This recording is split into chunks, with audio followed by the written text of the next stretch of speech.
the people who bought it from us and, paid us enough so that we could start Bistro 45, back in 1990, they raised over $2.5 million. You know what that money is worth or like today?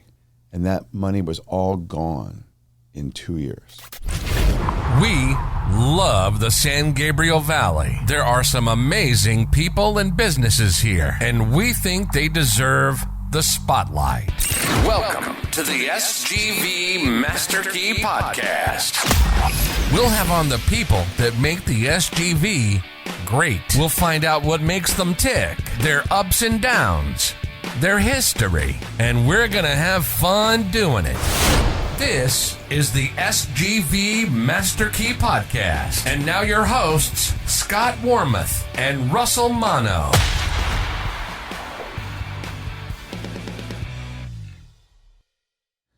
All right, SGVers, welcome back to another episode. Thank you for spending this time with us. We're excited to bring you another guest from right here in the San Gabriel Valley. Before then, just a reminder, we've partnered with San Gabriel Valley Now, your source for city news, announcements, events, special savings, and everything SGV. Check them out on Instagram, sgv.now, and read their new SGV Now magazine on their website, sgvnow.com. Well, Scott, we always try to figure out a connection with the guest, and the connection here is, I've had the honor and privilege to attend several parties, Christmas Eve, holiday event parties, with you and in the firm, and they're always, I feel they're a wonderful collection to see the people brought together of whose lives you are impacting, right? And this past year, you held it in a restaurant in Pasadena, Bistro 45. For the second time. Oh, okay. As a matter of fact, we had our party there, 3 or 4 years ago, and this most recent year, and a very good experience. So, yeah, we'll be talking with the proprietor of Bistro 45. Yes. And, it's not always that every holiday party is a great experience, right? Like you had some restaurants where, things are just maybe not that's true. Well. Yeah. I think the event was always nice for the employees, but you're right. We had at least a few times where the restaurant didn't perform so well. Sure. Yeah. Well, that brings us to our guest. His name is Robert Simon. He's the proprietor of Bistro 45 in Pasadena. Robert, welcome to the show. Pleasure to be here. So this show is the SGV podcast. And what is your connection to the San Gabriel Valley? Born at Huntington Hospital more years ago than I'm going to disclose to you. As someone said, age is only a number, but mine's unlisted. So wasn't raised here. Went away to school at Northern California at Berkley. Turned down a time at Yale, but went to Berkeley instead. Glad that I did. Worked with one of the pioneers of the slow food movement and organic food movement, Alice Waters at Chez Panisse. Another mentor was a guy named Narcy David, who started really the gourmet food movement and catering at a higher level in all of the San Francisco Bay Area, and came back here to Southern California, worked as a chef, worked at every other aspect within the restaurant business, all the way from busboy to running a wine retail shop. So we got to the point where my dad said to me, I'm going to retire, and this is early 50s for him, and I'm thinking about opening a restaurant. You seem pretty serious about this. You think you might want to open one? I said, I'll think about it. And had some serious discussions with him, so make sure that it was going to be a fun environment for both of us and satisfying both financially and otherwise. And we were the very first innovative, quote, restaurant in Pasadena in 1983. It was called Café Jacques.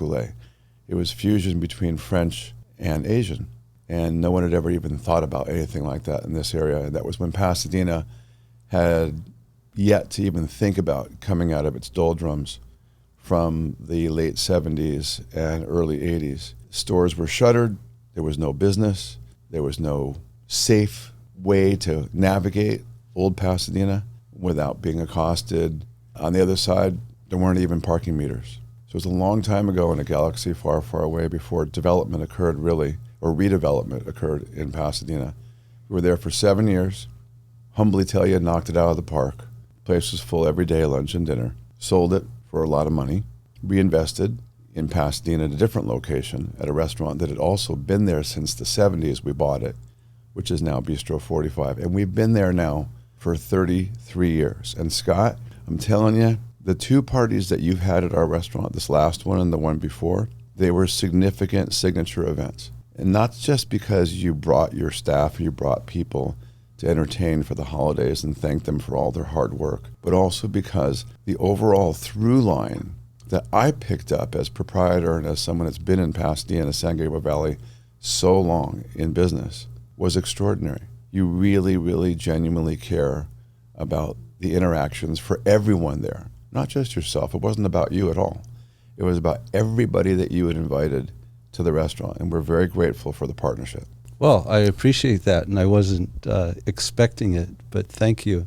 Welcome. Well, it was, it was important, as he says, the employees need to feel something valuable. But I found that you actually gave, in both cases, both of our events, a really good, impressive opening statement, I might say, as a lawyer, to our staff, And I think somehow you picked up something that was actually, very perceptive on your part.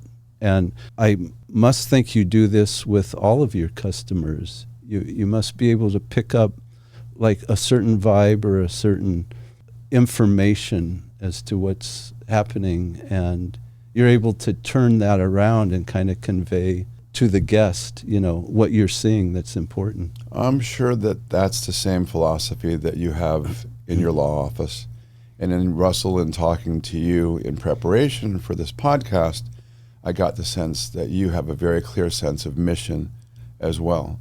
And it's not easy to have that kind of clarity on a regular basis. And you do have to be intuitive. I'm sure you think on your feet quite a bit if you're in the courtroom or in preparation for being there and watching your staff and how they prepare cases, et cetera. We are a truly unique dining experience in Pasadena. And it was that way at Jocollet for 7 years and now for 33. So that makes 40 years altogether. What we try to do to set ourselves apart is this: have integrity, number one, be innovative, number two, and be true to your mission, number three. So we, as a mission, have always striven to, or strived, to bring food by way of the best possible ingredients to Pasadena, my home, and present it in such a way that is unique and doesn't have so many ingredients that get in the way of those great prime ingredients. We source everything wherever possible, sustainable and organic. And when we go to someone like a poultry producer, a beef producer, a pork producer, they have to do, to meet our standards, everything correct. Never, and this goes back for the whole time of my career, antibiotic, hormone, preservatives in the food, any color when it comes to a fish, because it's almost all wild, everything that we get. Everything is top of the food chain. And our job is not to adulterate it. Our goal is to bring out the pureness and the quality of those flavors to people without over-impacting it with sauce or with other ingredients that would mask it. So when I'm standing in front of your group, or when I'm standing in front of any group, I feel like people should know what they eat and know why. Just very briefly. And I've not ever had one person say, hey, no thank you, or that's too much. Because almost no other business that of our type does what we do regarding that. And we're on a one-way street. There's very little drive-by traffic. We're not on Colorado Boulevard. We're not on Arroyo Parkway. We're not on a thoroughfare. So people don't see us. They don't think about us. It's a single-story, standalone building. It's built in 1930s. And so they have to want to come and also want to invest themselves in our success. That's the only way we survive. So it's a whole different business model. And this is what, Russell, you asked me to bring something salient and something different about what makes our business tick and why, and the obstacles we might face. Of course, everyone can understand the problem of being on a one-way street that no one drives by you. And they could all understand, going through COVID or going through recessions or going through whatever, drawbacks all of us face in terms of successful business. But when it comes to getting people to invest themselves in your success, we do, it's part of why I wanted to do this with you guys. We do everything we can for outreach. We have 5,700 people on our mailing list. I personally write a newsletter that goes out sometimes twice, 3 times a month, sometimes once a month. It has a almost 35% open rate with a 0.01 click rate. You get that, Russell, right? So that's highly successful in that people read it and they actually seem to care because they respond almost right away to special events that we do. But also we want to be very community oriented, and we get proactive on charity event after cause that rings to our sensibilities as well. So people know that we're here and we're part of that fabric. And that's what I've always banked on and believed in, and that's why hopefully we're still around for a few more years and we've been here for as long as we have, is that people seem to genuinely care. Look at you. You had an experience 4 years ago. It was a good experience. And then you had a couple that weren't so great elsewhere. Doesn't matter where they were to me. But you remembered us well enough to bring your group back to us again this past year in 2022 for the holidays. That's the highest compliment you can pay us. And I think it's what sets Bistro 45 apart. And my wife is 100% with me, essentially 24/7. Every special event she works on. She worked on your event. She worked on your menu. She did the desktop publishing for it. All the correspondence back and forth. It's all done between us. After an event, if you had a reservation, Russell, for dinner for 4 for your family, and you came afterwards, you would get, if you booked it on our reservation system, you would get a personal thank you note from me and Deborah. I write it. After every single dining experience, we sent a thank you note. When was the last time you got a thank you note? Handwritten. From a restaurant? Huh? Handwritten. It's not handwritten. Okay. It comes by email. Okay. I write them individually. It's not a mass-produced thing. So you've got a passion for food, passion for service, and a passion for food and the purity of the food. And I imagine your passion for service and community is, the purity of it as well. Was this something that you grew up with in terms of wanting to apply it to restaurants, or did you learn that up in Berkley? Were you influenced by Alice Waters? Very, very much. But at the time, we were both very, very young. She had a crazy life, but she also had great influences on her. And she had people in the surrounding community that would show up at her back door and say, hey, look, here's some chanterelle mushrooms that grew out behind our house on the sides of trees. She had people that would come to her with fresh sardines that were just almost still moving. And knowing that what they would do was what our goal is, which is take this great ingredient and let the people who are coming there taste it without adulterating it too much. The other gentleman, Narcy David, he was the first person in that entire area that was ever doing things like properly cooking a lobster or doing a saddle of lamb and then carving it at a table. We don't do that kind of thing, and no one really does it anymore. However, it was the great respect for that product, and again, to do something with service, with plating, with presentation. When you come to our restaurant, I see the place for small plates. I get it, where you get a plate of something. But it doesn't necessarily have to be artfully presented, and it's not necessarily going to be a complete plate. It's just going to be that thing. If you come to Bistro 45, let's say you order an appetizer. Let's say it's burrata with heirloom tomatoes. Lots of people do mozzarella with tomatoes, right, or burrata. But this is locally sourced burrata from Fontana. It's locally sourced figs on that plate. It's heirloom tomato. It's organic tomato. It's prosciutto from Parma that I would eat 6 days out of 7 because I couldn't eat it 7 days in a row. And it's beautifully presented. It's an art to get that plate out the same every single time. Whether it's that or our Spanish octopus or our calamari that's deep water, it's not fried. If you get a main course, as Scott knows, you get something with it. If it's lamb, there's these thinly sliced potatoes that take 3 hours to cook alongside some organic vegetables and this beautifully lightly done sauce. So you get a complete plate. To me, it's still, I think, a bona fide, enriching experience to get something that not only has the place itself curated so that you can taste everything, but that it appeals to your eye and it gives you enough food that you're not compelled. You go to a steakhouse, You have to buy a baked potato? You have to buy a side of creamed spinach or a vegetable? It just doesn't jibe with me. It's not what we're about. But some people really love what we do, and that's enough of them that we've kept us and sustained us. And other people, sure, small plates make sense. We go to a small plate restaurant fairly frequently. You asked me for favorite places, and in and around the San Gabriel Valley, I have a list for you.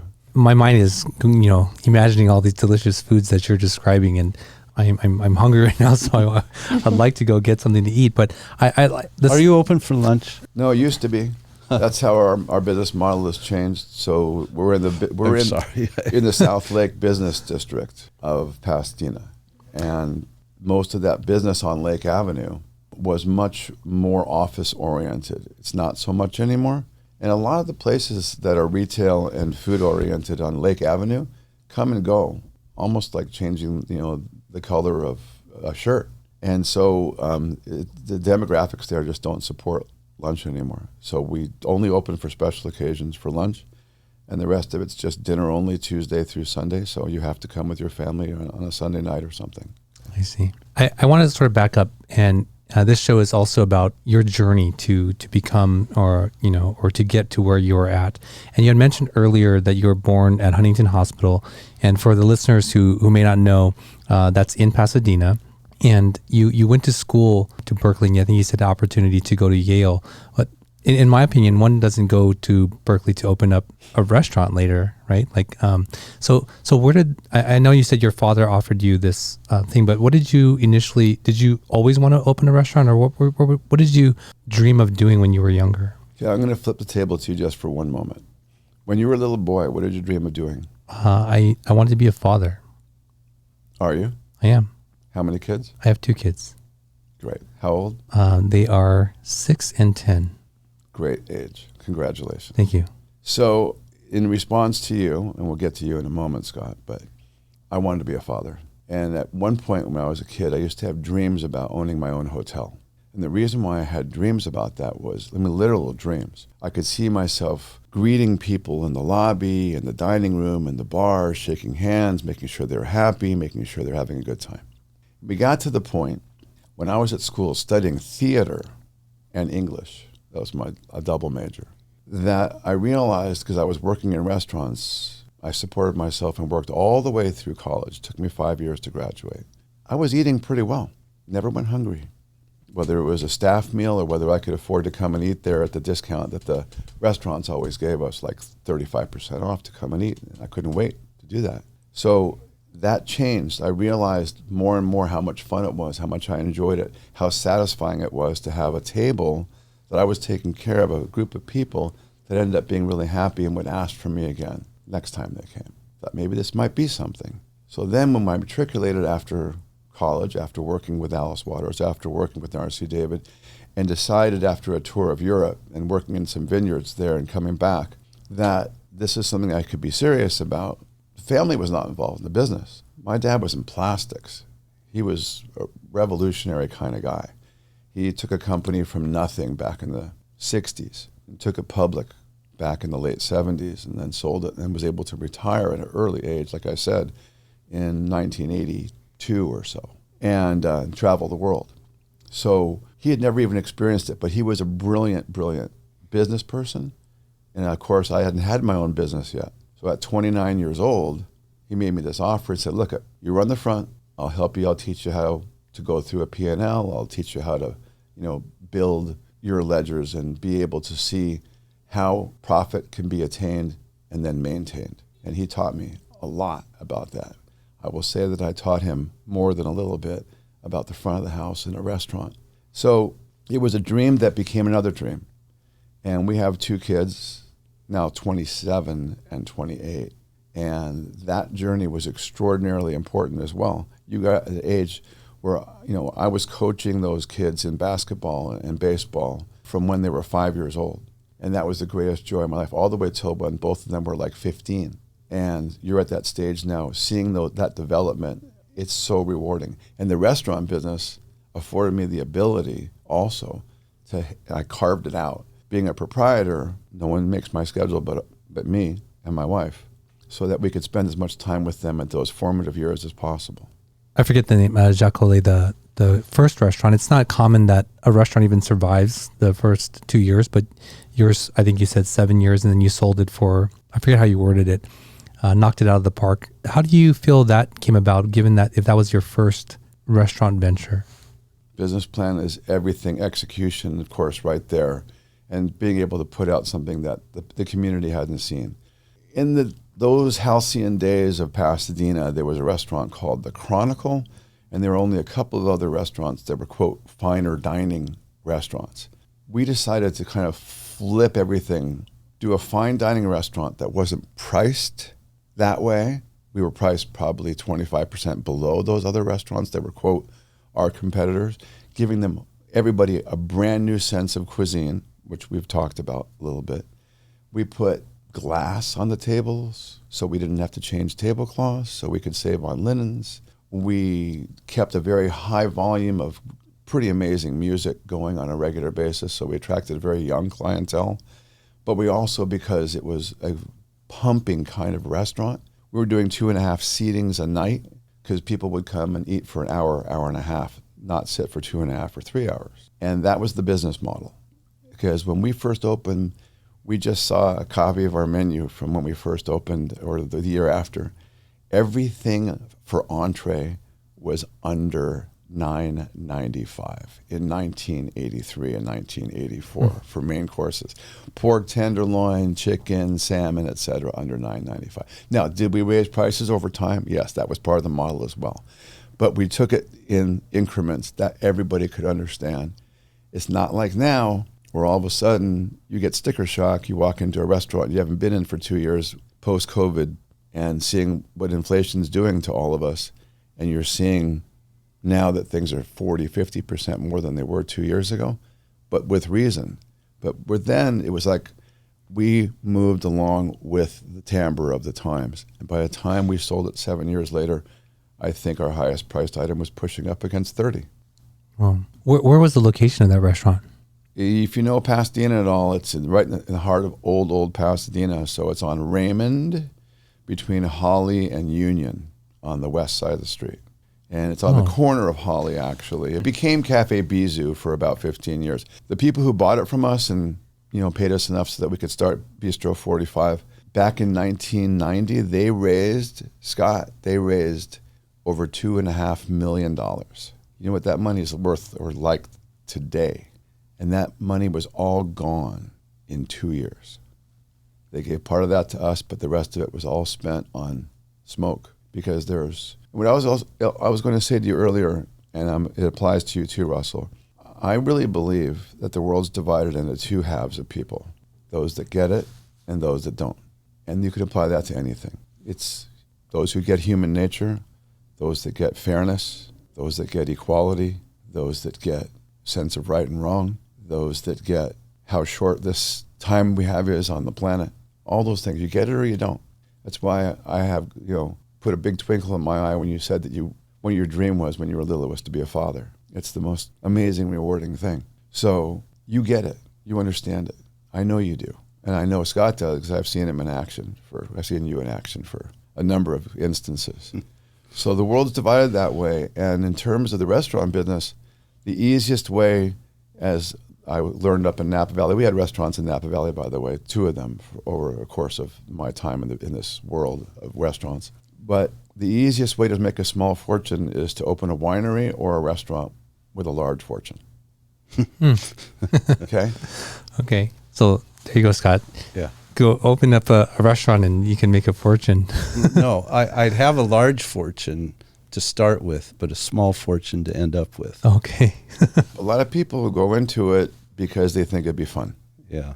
It's not my definition for most people of fun. It's rewarding for us over a long period of time. How is it different today than when you started? And I mean your experience, not like what is running restaurants like today, but what is your experience? You must be able to, it must be an easier experience, but I don't think it's easy to run a restaurant. But for you, it must be easier. You've been doing it 30, 40 years. The only part that's easier is, as you mentioned earlier, perceptively, being able to read people and being able to anticipate needs. Everything in the restaurant business, hospitality, is called hospitality to me for a reason. So anticipating people's needs is critical to success in our business. When was the last time you went to a restaurant, any restaurant, and anybody came to your table once the food hit, appetizer or main course, and asked you, is everything as it should be, and really cared about the answer? First of all, you're unlikely to see anybody like that anymore because the labor force, we can't afford it. Those people running an operation, you can't afford to have a manager out there or a maitre d' or a front person who's there specifically is to make sure that customer satisfaction is happening.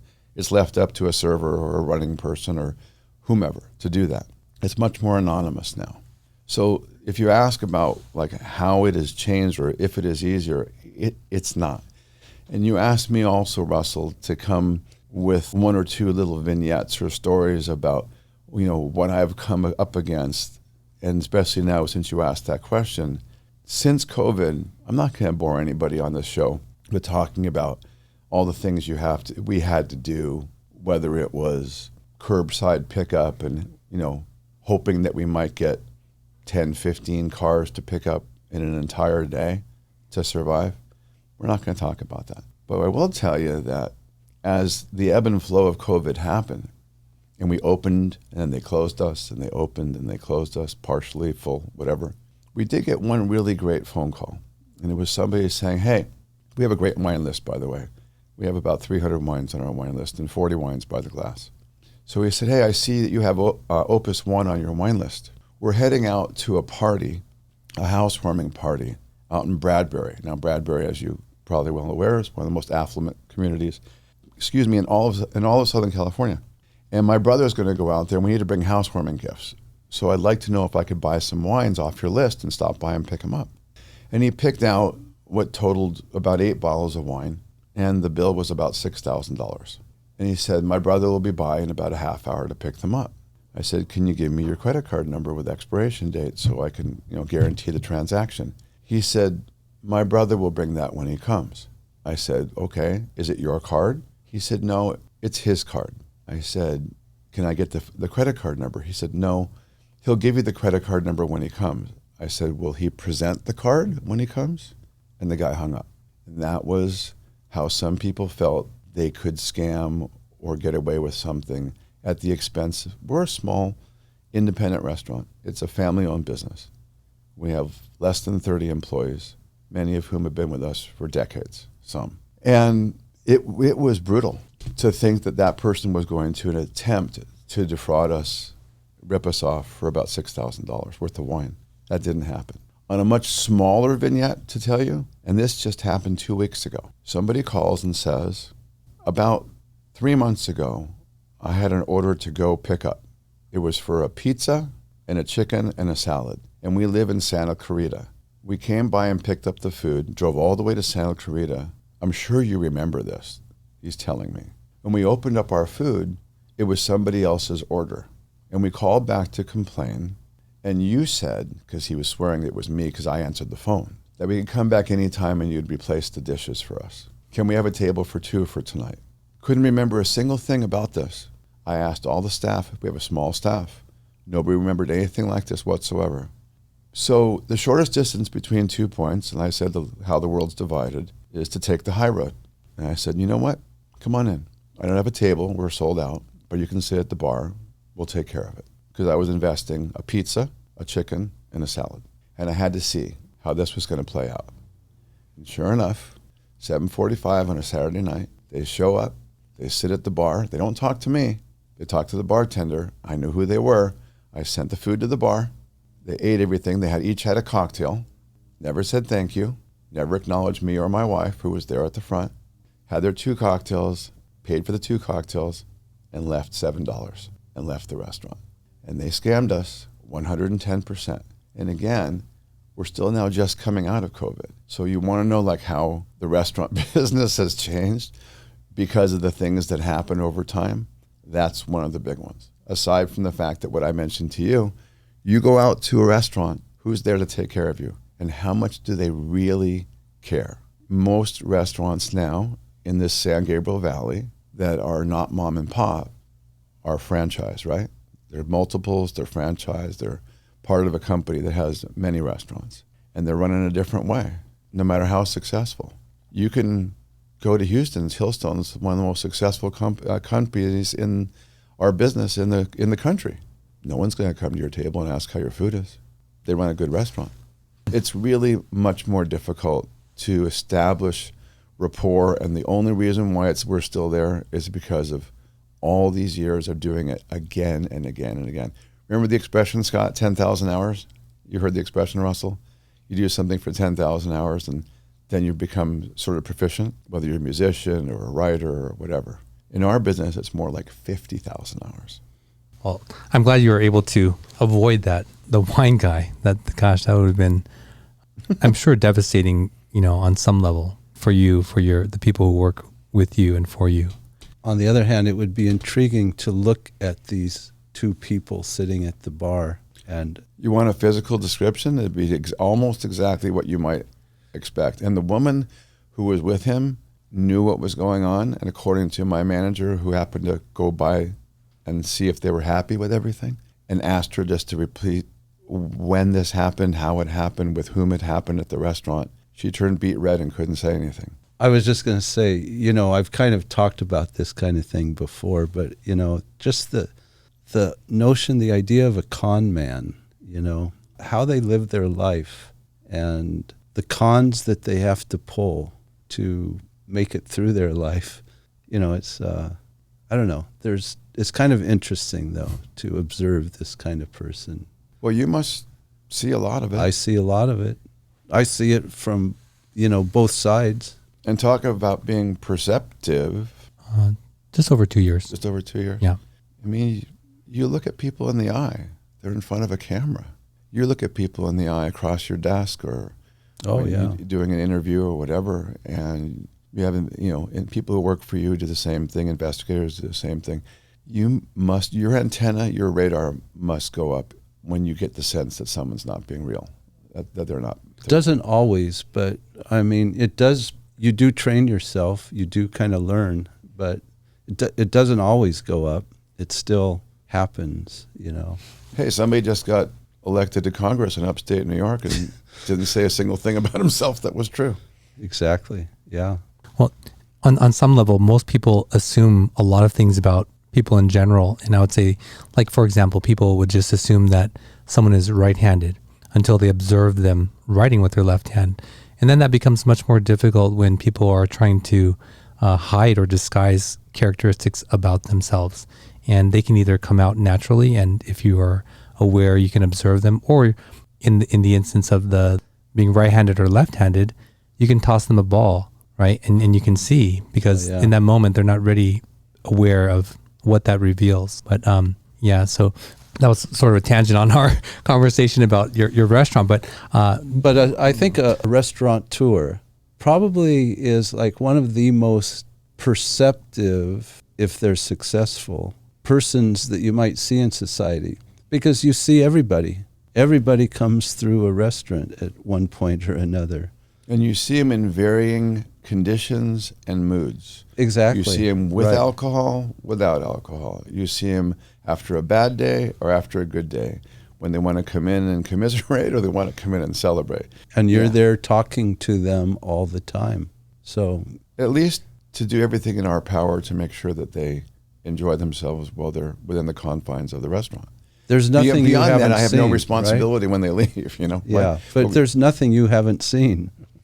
Well, you could never say that. You could, I've told Deborah, my wife, on many occasions, just when I think I've seen it all. Yeah. And those people coming in and ripping us off a couple weeks ago, I'd never seen anything like that. It's a good con, though. It was a good con. But do you imagine going through all that effort just for a pizza, a chicken, and a salad? Right. And the pizzas are only 12 inches. They should have had the high end meal. Well, then it would have been a lot more. But they wouldn't have questions. been able to get to pull it off. So Well, Robert, we ask each guest to bring an item of significance with them today, and I know that you didn't bring a physical item, but you had something in mind. Can you share with our audience what that is? So in growing up, animals, particularly dogs, have been a huge part of my life. And for a long time, we were very much involved with Pasadena Humane to the point where they didn't really need a lot of help. They've got a gorgeous facility and got some great grants. One of the most amazing organizations, though, in the San Gabriel Valley. But way back when, 17 almost years ago now, we were there looking for a dog and passed by the first kennel, and there was a little white dog all by herself at the corner of the cage. And my son at the time was like 10. He said, "Dad, what about that one?" And I said, "Well, let's just keep looking." I thought, first dog is not going to be the best. It can't be the best. We walked all around and came back, and I said, "Max, you're right. There's something very special about this little dog." So we put in the application, and we had to go through an interview process. And we had other dogs at the time, and so we had to prove that they would get along with this little dog, which we did, and we were approved. Came time to go pick the dog up. And my wife, God bless her, I think she arrived about 3 minutes late to the Pasadena Humane. And there was a line of 2 other people that wanted that dog, one of whom was a single woman who lived in an apartment. We live up in Altadena, and we have a yard, at least the dogs can run around in. But regardless, they were going to give the dog, because we hadn't shown up on time, to this other person. And I had to get on the phone and call a friend of mine who was on the board of Pasadena Humane. That's how we ended up with this dog, because he said, please, to whoever was at the front desk, honor the commitment and let them have the dog. This dog became part of me, literally, on a spiritual level, on an ethereal level, and so empathic on so many levels for all of us in our family, and even friends. We had a friend who went through a horrible depression, almost lost everything material in his life. Home, his business, finally came out of it. One of my best friends. And he and this dog, Daisy, were super close. When I took Daisy, when I found out that he was suffering from this depression, over to his home, and we sat together for 2 or 3 hours. And he just petted this dog, and she just sat with him. She knew something was up. And so she knew it was her job to make him feel better. Sure enough, within 2 days, he cleans out his drawers, honest to God's truth, starts reorganizing his life, and starts taking a whole new attitude and outlook to be proactive. So if we get you the picture, it's a picture of my wife's favorite dog, my favorite dog, our kid's favorite dog. They're part of our life for, she was 17 when she passed away.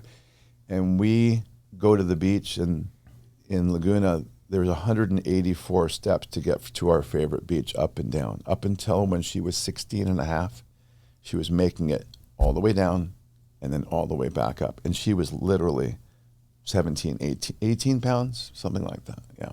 Oh, yeah. Thank you for sharing that. Losing a pet is, can be really devastating, almost like losing a family member for most families. So you said this happened recently, huh? It's about 5 months ago. Oh, 4 months ago. Yeah. Do you plan on getting another dog? It's still kind of fresh. We have another rescue dog that we got the same at Pasadena Humane, who's mostly pit bull. She's 7. They had a remarkable friendship. So we're investing a lot in her. And when and if the time comes, we're going to be fostering. There's an amazing organization called LaBelle, which does nothing but handle fosters, either sending them to a foster who then helps the interview process to get them to a good home, or actually they find the good home themselves and people come and pick them up directly from LaBelle. So we see them coming to us, my wife scanning through them every single day.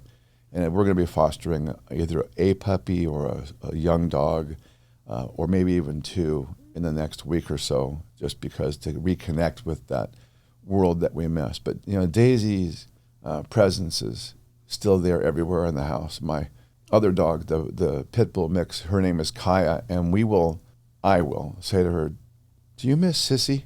And her ears perk up. She knows exactly what I'm talking about. Yeah. So soon. I'd like to go into what's in store for your restaurant. What do you have coming up? What are your thoughts for the future of your restaurant? But before that, let's take a quick break and we'll be right back.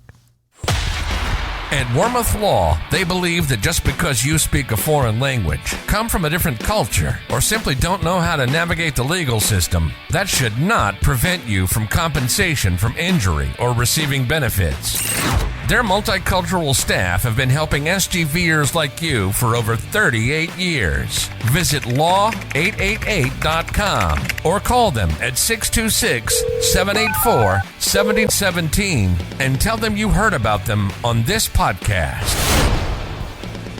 All right, we're back with Robert. Robert, before the break, you were sharing about your dogs, and now I'd like to get into more about your restaurant. But before we do that, we have a new segment of the show where we go into these cards that were developed by a previous guest of the show, and they're called Like You, and they're just questions that sort of are a topic of interest that we can choose one of them to answer, and they're not really penetrating; they're just sort of fun. So here we go. So here are the two questions. First one. Which TV family is most like your own? And second question, would you rather win an Olympic medal or an Academy Award or a Nobel Prize? And you're asking Scott, right? Well, all three of us. So You don't have to answer, or you can. You're free to I want to know the abstain. second. I want to know the answer to the second question with you, Scott. I think I would. It's an Academy Award, Olympic medal or Nobel Peace Prize. I would say Nobel Peace Prize. That was my answer too. Yeah, I think I would want to receive that. Sustaining type of. Ding, ding, ding, ding, ding. Yeah. It's a unanimous agreement Yeah. that we all would Right. do that. We Yeah. all would want that one. Yeah. Though it would be fun to win an Olympic medal just because of sport and I'm competitive. Yeah. You're sort of forgotten and your record's. Yeah, I mean, we had an Olympic champion who lived down the street from us when we were growing up. He was on the cover of the Wheaties box, Reverend Bob Richards. I remember, pole vaulter, right? Yeah. Mm-hmm. Yes, exactly. And I'm sorry, he didn't live down the street from us. His sister did. But I mean, who remembers? You look at the all-time greats. There's always that recency bias, right? Yes. I mean, who remembers, what happened in 1972? Right. Well, I remember Mark Spitz won 7 gold medals, but it's like It's fleeting. yeah, it's fleeting. You don't look that old. Oh yeah, I'm 67. Good for you. Yeah. Well, so back to our guest, Robert. Your restaurant, Bistro 45, is in Pasadena around Lake. I'm sorry, what street is that on? It's on Mentor. Mentor. Which is a little one-way street, 1 block on the other side, east of Lake. So on the north side of Colorado, is that where the Laugh Factory, or is there a comic store? Gone. Oh, it's gone. Oh, so you how long I've been in that area. The ice house. Ice is house. gone. There you go. Mm-hmm. Okay. So, what do you have in store for your restaurant in the future? Do you have any big plans, or what are you looking forward to? Well, the biggest plan is immediate. This coming Sunday, we're celebrating. We've sort of, with COVID, had to bypass a lot of celebrations, and I'm done with that. So my wife reminded me, love her to pieces, that we opened in 1990, so this is our 33rd year. We should be celebrating. Good number. Lunar New Year is coming up this weekend too. So I just put a pin in the calendar and said that we're doing it this Sunday. So we're going to have 100 people coming to the restaurant. They're being charged a small amount, relatively speaking. I don't even think my wife knows, but I'm bringing in 2 incredible musicians to play. We're opening up the doors between the inside and the outside of the restaurant. We have beautiful French doors that get the air in from the inside, and so people can hear the music all throughout the restaurant. And we're serving a family-style dinner to everybody, and we're honoring 3 people. We're honoring one guy whose name is Pedro, who came to work at Cafe Jacques Olay when we first opened it. Oh. Wow. And he still is part of Bistro 45, 40 years later. We're honoring another guy named Jose, who was the very first busboy we hired at Cafe Jacques Olay. The only time he disappeared from work and didn't show up, he was gone for 6 months. And he came back, and I said, "Where have you been? I'm so glad you're okay." And he showed me his left hand, and he had 2 fingers missing. He had been in a horrible car accident. His hand was outside when the car flipped, lost 2 fingers. Ever since then, he's shown me every single day that he can handle carrying 4 plates as good as anybody with 10 fingers. So he and I have worked together. They don't work for me. We work together. We worked together almost as long as Pedro. I just knew Pedro before we came to open that restaurant. So that's almost 40 years. When we opened Bistro 45, we bought it from a family called the Ronets. There was a restaurant called Mary Ann's in a galaxy far, far away. And the guy who sold it to us said, I have one condition for you, that you hire these 2 people. Otherwise, I'm not selling it to you. And they were a lady who worked in our pantry and a man who was then young, and now we're the same age, named Miguel. And he's been there since day one for 33 years as well. And then there's a 4th guy who probably won't make it, who's a server who's been there for 26 years. So they're all being honored. They've all been asked if they would like to come and have dinner on us with their spouses. And 2 of them said, no, I'd much rather work. Another one has to be with his family. Another one has to be with his wife. But we're honoring them regardless. And they're getting a financial stipend just to celebrate all that time, all that effort and energy, all that love. And I'm really proud of that. And I'm looking forward to it, that celebration. And a lot of people who are coming to the restaurant, they're repeat loyal customers. They're part of the family. We talk about Bistro 45 family. You hear about it. You talk about sports and how teammates have, this great affinity for each other. You feel like family. If that team really works together and accomplishes something as a team, it really does become like a family.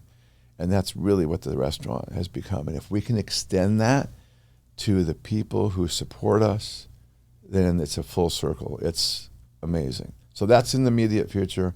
Beyond that, just so people out there know, I don't know what you're doing for yourself these days, but I can't go on at the pace that I do indefinitely. I'm Scott's age, a little bit older than you. Oh, really? Yeah. Wow. And I'm running around the restaurant. You haven't seen me do it, but because you haven't been in recently, but Scott has.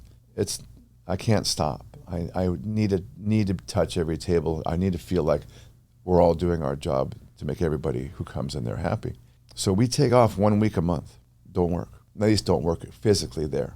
And we go away to a place that we can relax together, my wife and I, when the kids come down, etc. That's in the immediate future. But we want to keep Bistro 45 going. Why? It's still fun. It's still rewarding. And all those people that I've mentioned, none of them are telling me they want to retire.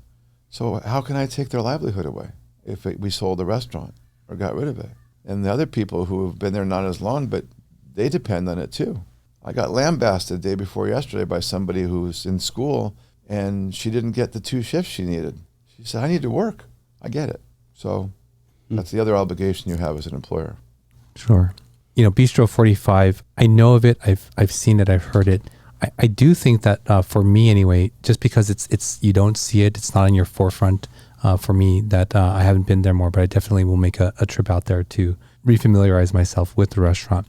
Now we're going to shift gears here and sort of move on to a segment of the show where we get to hear more of what you enjoy about the San Gabriel Valley. Yeah, Robert, we call it the SGV3. We're just looking for 3 memorable places or activities that you know from the San Gabriel Valley. Well, they're pretty easy, and I have to say that they have a lot to do with what we do. People ask us all the time, where do you go to eat? Where should we go to eat? What should we do? Restaurants for us are all about going somewhere with great food that we don't have to think about anything, because people ask us, how do you stop working, processing what you're seeing around you when you're in someone else's restaurant? And the answer is you don't. You can't shut it off. So, for example, Ozawa, which is right near our old restaurant on Raymond. Yeah. It's truly authentic everything. It's authentic sushi. It's great quality food. It's people who are friendly and care. And then if you're lucky enough to get a seat at the shabu bar, and you can do shabu and sushi combined, it's really unique. And, Pasadena has supported them. And it's a single family. They work hard. So, I love Ozawa. Yeah. Yeah, great restaurant. Really, really wonderful. Yeah. And then, there's iconic places that people tend maybe to forget about that deserve to this day the success to continue that they work so hard to build. So there was a wonderful, wonderful woman who started catering, but also food that was done in a way to our sensibility. Her name was Sue Campoy. And she opened a restaurant named after her daughter, or combined the daughter and how you cut a piece of vegetable or something, but called Julienne in San Marino. Oh, yeah. And her daughter, Julie, still has it, still runs it. Maybe not as full-time as before, but it's such an iconic place. It's you walk in there, you're like part of the history of San Marino and Pasadena. It's really, I think, exceptional. And they just don't do anything bad. And then, there are two other places that, to me, like, they do it all right. And how could you, whether they've only been around for a few years and maybe they're part of a small chain or whether they're independent, you just got to give them props. Home State, up in the hills, it's... I don't know that. It's a Tex-Mex export directly out of Texas, and they do amazing quality on their beef and their chicken, and they do like the perfect little soft taco, perfect salsas. They even have margaritas. Is that on Lake? It's on Lincoln. Lincoln as you head up the hills. Oh. Yeah. Is it by the restaurant Lincoln? A little bit. Yeah, it is. Oh. Yeah. And it's we mostly just get food to go there because food to go is a challenge because it doesn't usually taste as good when you get it home. But it's absolutely perfect. And then, every once in a blue moon, we still will go to Gus's Barbecue. Mm. So that's the other little place. That's only been around for like 60 years or something like that. Did you know the chef of Burnt Belly in Blossom Market came from Gus's? I think I heard that. Yeah. So just for the listener, so Osawa is in Pasadena on Raymond. Mm-hmm. And Julienne, I love Julienne. I love the little shop that they have adjacent to the restaurant. Mm-hmm. I love the rosemary raisin bread. Yeah. You got it all. Yeah, but it's a beautiful location. Beautiful. On Mission in San Gabriel off of Los Robles, I think. And the third location on Lincoln is north of the 210. Correct. Yeah. Okay. Well, Robert, thank you so much for coming on the show and for sharing your insight into your world with us and our listeners. We really appreciate it. Can you tell the listeners where is the restaurant, what's the address, and how can they make a reservation with you? So, doing this podcast reminds me that we're just completing a new video that's embedded into our website that people can click on. You actually get like a virtual tour, and you get a little overview of what we feel we're doing or working on doing in terms of cuisine. So it's bistro45.com. That's the simplest and most informative place to go. You can make a reservation there. There's a reservation button. It's super, super easy. And most importantly for Scott, we want you back this year for your holiday party. We do a really, I think, extraordinary job on larger groups. Oh, incidentally, everybody loved our party too.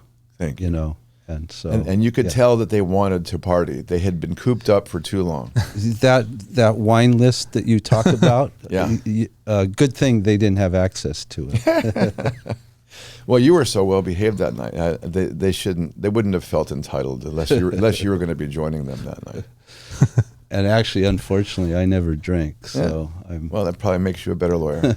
So the website is bistro45.com, and they can check out the virtual tour there, and they can also make a reservation. All the menus are up there. There's special events menus. There's pictures of what the private rooms look like. We have a room that seats up to 25. We have another area that seats up to 50.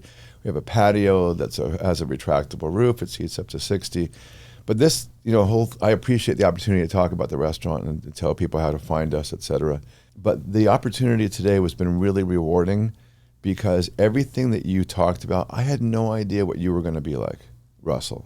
And everything that you talked about, you have a great defined sense of vision. It's so refreshing. And to come in here with you and Scott, you already know you're laser focused. I realize that. But this was just an enjoyable experience because it's more than just what we were talking about. It's not self-promotion. The longer I'm around, the longer we have a restaurant, we also know it's not about us. We keep talking about that at the restaurant. This isn't about us. If you're in the hospitality industry, it's about making the experience for the people. And then they got to believe in you so they think you can do it again. And then when they come back, they'll say things like, we had such a great time last time. We're so happy to be here. and then the pressure is back on. You got to do it again. So I get to leave here today, but you get to do it at your next podcast and do this all over again. Sure.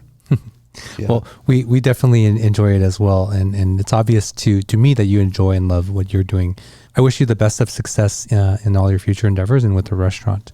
So thank you again, Robert, for coming on the show. Absolutely a pleasure. And Thank Scott, you. you're always a pleasure. Thank you. Well, there you go. Thank you so much for tuning in. Don't forget to like, share, and subscribe. You can check out the full back catalog of episodes on our website, sgvmasterkey.com. And very soon, I think maybe even next week, we'll have it up on a new site. So go check that out. Thank you again, Robert, and thank you for tuning in. And we'll see you again next week. You've been listening to the SGV Master Key Podcast. Our passion is the small businesses and the people that make up the San Gabriel Valley, and it's our honor to have them on the show. We hope you've enjoyed it. Make sure to like, rate, and review. The show is produced by Russell Mano, edited by Victoria Allers of Kind Monster Productions. Thanks for listening, and see you next time on the SGV Master Key Podcast. Mother, no, kind of mother.